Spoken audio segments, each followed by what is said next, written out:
नमस्कार श्रोते हो, मी लक्ष्मीकांत देशमुख, माजी संमेलन अध्यक्ष आणि राष्ट्रीय सेवा दलाचा समन्वयक म्हणून आपल्याशी हितगुज करताना मला आनंद होत आहे. आपला कल्पना आहेच की आज 11 एप्रिल 2026 भारताचे आद्य क्रांतिकारी समाजसुधारक महात्मा ज्योतिराव फुले यांच्या जन्म द्विशताब्दीला प्रारंभ होत आहे आणि त्यानिमित्ताने फुले, शाहू आंबेडकर आणि गांधी नेहरू विचारांचा जागर करण्यासाठी आजपासून राष्ट्रीय सेवा दलाचे समता यूट्यूब चॅनेल नव्या स्वरूपात खास तरुणाईसाठी आम्ही सुरू करत आहोत. त्याला आपण उदंड प्रतिसाद द्यावा, आश्रय द्यावा, प्रेम द्यावं अशी सर्व श्रोत्यांना विनंती राहणार आहे. या नव्या स्वरूपातील समता यूट्यूब चॅनेलच्या प्रारंभी साप्ताहिक महात्मा फुले यांची अखंड सार आणि विवेचन या साप्ताहिक व्हिडिओ मालिकेने प्रारंभ करत आहोत. महात्मा फुले जसे भारताचे आद्य समाज सुधारक होते तसेच ते एक अष्टपैलू लेखक होते. त्यांनी जसे गुलामगिरी, शेतकऱ्याचा आसूड सारखी खास त्यांच्या मराठमोळ्या शैलीत वैचारिक पुस्तक लिहिली, तसंच मराठीचं पहिलं नाटक तृतीय रत्न त्यांनी लिहिलं. शिवाजी महाराजांचा पोवाडा त्यांनी रचला. त्याचप्रमाणे अनेक अखंड लिहिली. अखंड हा अभंग सदृश्य काव्य प्रकार आहे जो महात्मा फुल्यांनी सिद्ध केला, घडवलेला आहे. अतिशय महत्त्वाचा असा हा काव्य प्रकार आहे. ही त्यांची मराठी साहित्याला एक मोठी देणगी आहे. मित्रांनो, त्यांचे अखंड हे मानवी जीवनास सदैव प्रेरणादायी ठरणारे आहेत, चिरंतन स्वरूपाचे आणि वैश्विक मूल्य असलेले आहेत. त्यांच्या निवडक अखंडांचा आपण आजपासून साप्ताहिक आढावा घेणार आहोत. आजच्या महात्मा फुलेंचे अखंड सार आणि विवेचन या साप्ताहिक व्हिडिओ मालिकेसाठी पहिला अखंड निवडला आहे. सत्य सर्वांचे आदी घर, सर्व सत्यांचे आदी घर, सर्व धर्मांचे माहेर. हा अखंड आपण प्रथम अलीकडे दिवंगत झालेले आणि महात्मा फुल्यांचे कट्टर अनुयायी असलेले श्रद्धेय बाबा आढाव यांच्या आवाजात तो अखंड ऐकूया. सत्य सर्वांचे आदी घर, सर्व धर्मांचे माहेर, जगा माझी सुख सारे, खास सत्याची ती पोरे. सत्य सर्वांचे आदी घर, सर्व धर्मांचे माहेर, सत्य सुखाला आधार, बाकी सर्व अंधकार. आहे सत्याचा बाजोर, काळी भंडाचा तो नीर. सत्य सर्वांचे आदी घर, सर्व धर्मांचे माहेर. सत्य आहे ज्याचे मूळ, करी धूर्तांची बाराळ. बळ सत्याचे पाहुणी, बहुरूपी जळे म्हणी. सत्य सर्वांचे आदी घर, सर्व धर्मांचे माहेर. खरे सुख नटानो हे, सत्य ईशावर रूप आहे. ज्योती प्रार्थी सर्व लोका, व्यर्थ दंबा पेटू नका. सत्य सर्वांचे आदी घर, सर्व धर्मांचे माहेर. सर्व धर्मांचे माहेर. भारत माता की, भारत माता की, भारत माता की. मित्र हो, श्रद्धेय बाबा आढाव हे महात्मा फुल्यांचे आजच्या काळातले सर्वात श्रेष्ठ वारसदार आहेत. तसेच ते कर्ते सुधारक पण आहेत. प्रत्येक जाहीर कार्यक्रमात ते हा अखंड म्हणायचे आणि श्रोत्यांकडून म्हणून घ्यायचे. एवढं त्यांच्याशी ते तादात्म्य पावलेले होते. एवढा तो त्यांना अखंड प्रिय होता. तो स्पष्ट पडलं की त्याला हा अखंड एवढा प्रिय का होता की जे प्रत्येक सभेमध्ये भाषणाच्या सुरुवातीला म्हणत होते, म्हणून घेत होते. माझ्या मते महात्मा फुल्यांनी सत्यालाच धर्म मानले व सत्यवचन आणि वर्तन ने माणूस प्राणी सुखी होतो असे या अखंडाचे सार आहे. तसं म्हणलं आहे. त्यावर बाबांची नितांत श्रद्धा होती. त्यांच्याही जीवन कार्याचा सत्य हाच पाया होता. म्हणून त्यांच्या आवाजात हा अखंड ऐकून आपण ही महात्मा फुल्यांचे अखंड सार आणि विवेचन ह्या व्हिडिओ मालिकेचा प्रारंभ करत आहोत. महात्मा फुल्यांचे सार्वजनिक सत्यधर्म पुस्तक हे प्रसिद्ध पुस्तक आहे. ते संवादरूपी शैलीत लिहिलेले आहे. त्याचा प्रारंभच मुळी गमतीदार होतो आहे. ज्योतिराव फुल्यांचे चिरंजीव यशवंत फुले तर त्यांना एक प्रश्न विचारतात आणि त्या प्रश्नापासून हे पुस्तकाचा प्रारंभ पहिला चॅप्टर सुरू होतो. यशवंत विचारतात, मानव प्राणी एकंदर सर्व जगात कशाने सुखी होईल? मानव प्राणी एकंदर सर्व जगात कशाने सुखी होईल? महात्मा फुले उत्तर देतात, सत्यवर्तन केल्याखेरीज मानव प्राणी जगात सुखी होणार नाही. सत्यवर्तन केल्याखेरीज मानव प्राणी जगात सुखी होणार नाही या विषयाचे प्रमाण देतो असं ते म्हणतात आणि सांगतात. हा अखंड सांगतात, सत्य सर्वांचे आधी घर, सत्य धर्मांचे माहेर. येथे ते समर्थ रामदासांचा जगी सर्व सुखी असा कोण आहे, विचारी मना तूच शोधून पाहे या श्लोकाचा खरपूस समाचार घेतात. त्याद्वारे निर्भीकाने महात्मा फुले जगन्नियताला या विश्वाच्या निर्माणकर्त्याला निर्मिक म्हणत त्या निर्मात्याने निर्माण केलेल्या पवित्र जग आणि संसाराविषयी अज्ञानी शूद्र अतिशूद्रांच्या मनात वीट भरवला पाहिजे व ते सारे व्यर्थ आहे असे त्यांच्या मनावर बिंबवण्यासाठी रामदासांनी हा श्लोक रचला असावा आणि तो ते अमान्य करतात.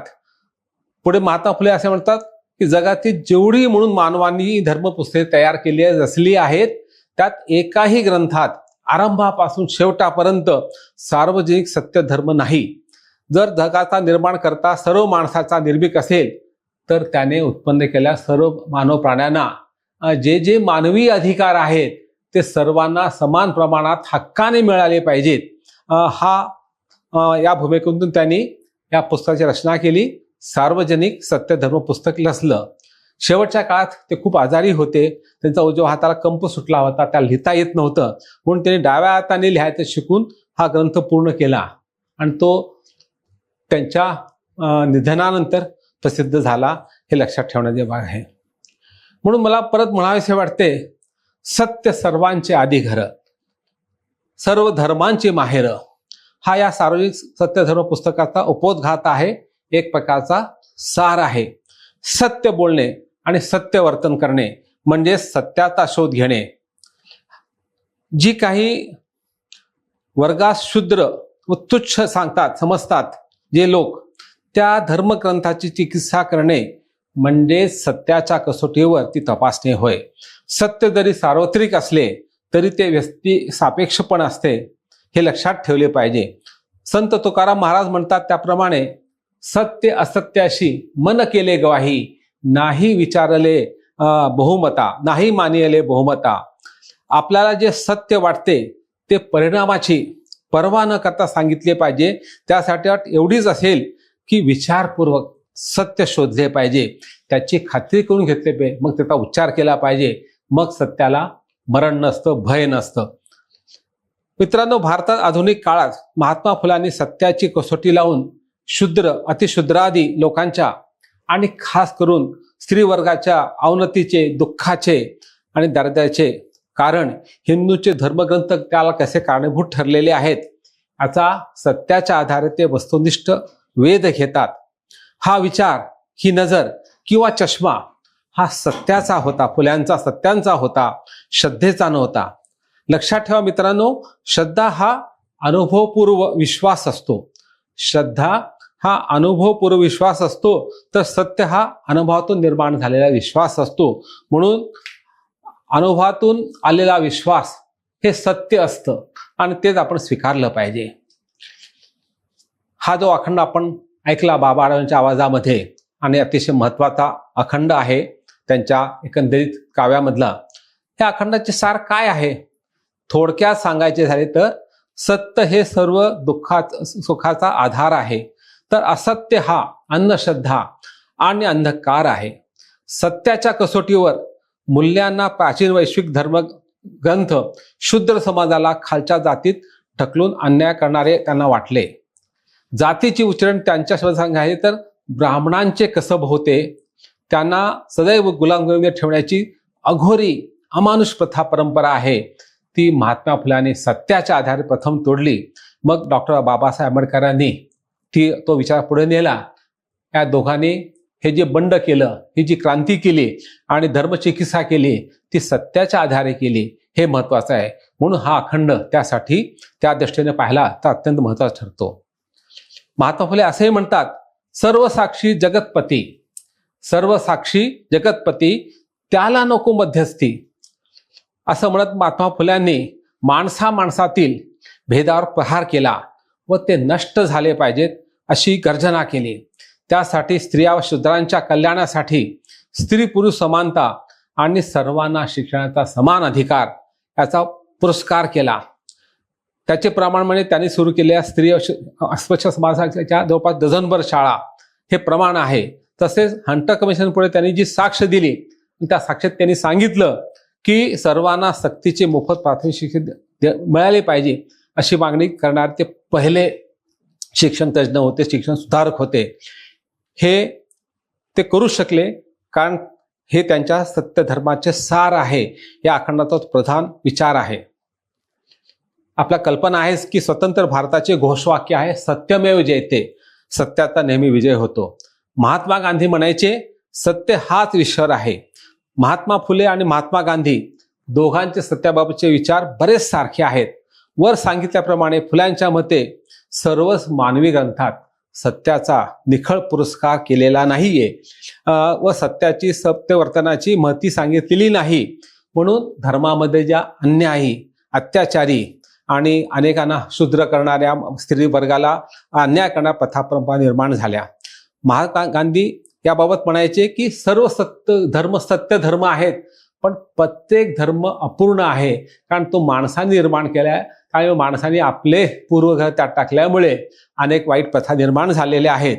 म्हणून या दोघांनाही धर्मचिकित्सा आणि तीही सत्याची कसोटी अभिप्रेत होती आणि त्यामुळे फुल्यांनी ती अत्यंत परखडपणे, आपण की निर्दयी प्रामाणिकपणे, ब्रुटल ऑनेस्टीनं ही चिकित्सा केली आणि खऱ्या अर्थाने भारतात समाज परिवर्तनाला प्रारंभ झाला असं म्हणलं पाहिजे. महात्मा गांधी सत्याबाबतचे विचार महात्मा फुल्याच्या जीवन कार्यावरून विशेषत्वाने सर्व सत्य धर्म समाज पुस्तकावरून त्यांना सुचले का? महात्मा गांधीचे सत्याबाबतचे विचार महात्मा फुल्यांच्या जीवन कार्यावरून विशेषत्वाने सत्य धर्म प्रकाश पुस्तकावरून त्यांना सुचले का असे वाटावे एवढे ते फुल्यांच्या सत्य धर्मास लागू होतात असे आहेत. अनेक लोक, खास करून अज्ञानी लोक, महात्मा गांधी म्हणतात, अनेक लोक, खास करून अज्ञानी लोक, तुम्हाला खरे बोलल्याबद्दल, तुमचे वर्तन तसे ठेवल्याबद्दल शिक्षा करू पाहतात, पण कधीही खरे बोलल्याबद्दल क्षमा मागू नका. कधीही खरे बोलल्याबद्दल क्षमा मागू नका. तुमचे विचार काळाच्या पुढचे असल्याबद्दल दिलगिरी मागू नका, व्यक्त करू नका. जर तुम्ही खरे असाल व तुमची खात्री आहे तुमच्या सत्याबद्दल, तर व्यक्त व्हा, निर्भीडपणे व्यक्त व्हा, गवसलेले सत्य सांगा. जरी असे सत्य सांगणारे तुम्ही अगदी अल्प प्रमाणात असा तरीही बोला, कारण सत्य हे शेवटी सत्यच असते. महात्मा फुल्यांचे अवघे जीवन व कर्म या वचनाप्रमाणे सत्य धर्माचे होते, सत्य वचनाचे होते, नाही का? स्त्री व शूद्रांना ब्राह्मण राजे सरदाराप्रमाणे शिक्षणाचा अधिकार जुन्या काळी नव्हता. म्हणून ते स्वतः शिकले, कष्ट करून शिकले, विरोध करून शिकले आणि धाडसाने आपल्या पत्नीला सावित्रीबाईला देखील शिकवले. हे त्या काही फार मोठे धाडस होते. ते त्यांनी केले कारण ते सत्यवचनी व सत्यधर्मी होते. शिक्षण हा प्रत्येक माणसाचा अधिकार आहे व तो निर्मिकाने, जगनिर्मात्याने प्रत्येकास समान प्रमाणात दिला आहे. ही त्यांची सत्याच्या कसोटीवर तपासून घेतलेल्या विश्वास होता, दृढ निश्चय होता. सत्याबद्दल आणखीन काही सांगायचं झालं तर मी उदाहरण देईन स्वामी विवेकानंदांचं. ते सांगायचे सत्याबद्दल, सत्यासाठी साऱ्या गोष्टीचा त्याग करा. सत्यासाठी साऱ्या गोष्टीचा त्याग करा, पण सत्याचा कशासाठीही त्याग करू नका. सुख समाधान ही सत्याची कसोटी नसते. सुख समाधान ही सत्याची कसोटी नसते. सत्य हे अनेकदा असमाधान निर्माण करते, तरीही सत्य हे बोललेच पाहिजे, त्यात तडजोड करता कामा नये. महात्मा फुल्यांना आपला धर्मग्रंथ अभ्यास करताना गवसलेले सापडले सत्य असमाधानकारक होते, वाटले. ते तर्कदुष्ट व अन्यायी वाटले, पण म्हणून ते त्यापासून दूर गेले नाही. उलट गवसलेल्या सत्याच्या आधारे त्यांनी धर्मग्रंथाची, हिंदू धर्मग्रंथाची परखड चिकित्सा केली, पण ठणकावून सांगितले की जाती व्यवस्था हे पाप आहे. अभिजन वर्गाचे कपटी कसब आहे, ब्राह्मणाचे कसब आहे, ते गुलामगिरी निर्माण करणारे आहे, जात व्यवस्था उतरण निर्माण करणारे आहे. ते अमान्य करीत महात्मा फुल्यांनी सत्य धर्माचा पुरस्कार केला व सार्वजनिक सत्य धर्माची स्थापना केली. 20व्या शतकातले एक थोर विचारवंत म्हणजे जे कृष्णमूर्ती. ते सत्याबद्दल सांगतात. ते मला वाटतं की महात्मा फुल्यांचे जीवन कार्याच्या प्रकारचे सारच आहे. जे कृष्णमूर्ती म्हणतात, सत्य हे तुम्हाला कोणी हातात आणून देत नाही. सत्य हे तुम्हाला कोणी हातात आणून देत नाही, ते तुम्हाला स्वतःला शोधावे लागते आणि ते शोधण्यासाठी मनाची थेट अनुभूती समज असावी लागते. मित्र हो, या विचारांचे मूर्तिमंत उदाहरण महात्मा फुले होते. त्यांचे जीवन होते, त्यांच्या समाज सुधारण्याचे कार्य होते. म्हणून शेवटी हेच खरे नाही का, सत्यमेव जयते, सच का बोलबाला, झूठ का मुंह काला. भारतीय माणूस हा मूलतः सत्यवादी आहे. हे सांगताना जनकवी, हिंदी चित्रपट गीतकार शैलेंद्र म्हणतात, होठों पे सच्चाई होती है, होठों पे सच्चाई होती है, जहां दिल में सफाई होती है. हम तो उस देश के वासी हैं, हम तो उस देश के वासी है, जिस देश में गंगा बहती है, जिस देश में गंगा बहती है. महात्मा फुल्यांचा सत्य सर्वांचे आदिघर हा अखंड त्या सत्यरूपी गंगेचा प्रारंभ आहे आणि शेवटी आहे. कारण सत्य कुठेही सुरू होत नाही, कुठे संपत नाही, ते असतेच पहिल्यापासून शेवटपर्यंत. म्हणून सत्य सर्व धर्माचे माहेर आहे, हेच खरे आहे. धन्यवाद. एक विनंती प्रेक्षकांसाठी, जर आपल्याला हा व्हिडिओ आवडला असेल तर आमच्या या राष्ट्रीय सेवा दलाच्या समता यूट्यूब चॅनलला सबस्क्राईब करा आणि लाईक करा, शेअर करा. पुन्हा भेटूया पुढल्या आठवड्यामध्ये एक नवा अखंड घेऊन. तोवर या आजच्या अखंडावर आपण विचार करा, चिंतन करा आणि कृती करा. धन्यवाद.